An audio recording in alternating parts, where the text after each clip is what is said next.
l'obligation vaccinale pour les soignants. Le débat, on l'a compris, est bel et bien lancé. On va en parler tout de suite avec Fanny Wegscheider. Fanny, le gouvernement donc envisage de soumettre aux parlementaires un projet de loi en ce mois de juillet pour combler le retard de vaccination. Oui, effectivement, en quelque sorte, l'objectif du gouvernement, c'est évidemment d'atteindre la sacro-sainte immunité collective et de limiter l'impact d'une éventuelle 4e vague, à cause notamment du variant Delta. Mais les autorités se veulent plutôt rassurantes. Hier, Olivier Véran, sur Twitter, annonçait ces chiffres.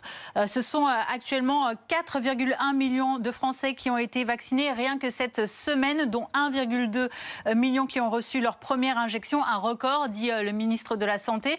Il nuance tout de même, nous devons encore aller plus vite. C'est une course contre la montre qui se joue dans notre pays. Parce que concrètement, on en est où aujourd'hui de la vaccination en France? Eh bien, les derniers chiffres officiels du ministère de la Santé, ils datent d'hier et ils font état d'un peu plus de 210 000 injections administrées en seulement 24 heures. On est sur le rythme de ces derniers jours, à peu près 200 000 injections par jour. Il fait également état, ce dernier bilan, de 34,5 millions de Français qui ont reçu une première injection. On est à un peu plus d'un Français sur deux.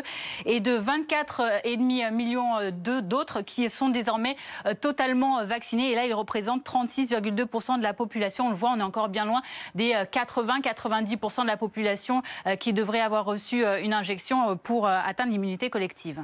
Pourquoi le gouvernement envisage-t-il d'imposer la vaccination aux soignants en particulier? Eh bien parce que les professionnels qui travaillent dans les hôpitaux, dans les EHPAD, dans les USLD, les unités de soins de longue durée, sont au contact de la population la plus fragile. La Fédération hospitalière de France annonce des taux de vaccin des soignants qui plafonnent. 64% des soignants à l'hôpital ont reçu une dose et à peine 57% en EHPAD et en USLD ont reçu une dose et 46,9% en ont reçu la totalité. Des niveaux qui restent encore clairement insuffisants, disait le monsieur vaccin du gouvernement Alain Fischer.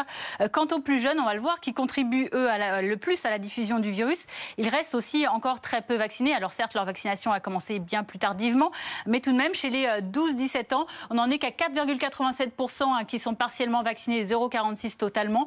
Et chez les 18-29 ans, 44,52% partiellement vaccinés et 17,21% ont reçu un schéma vaccinal complet.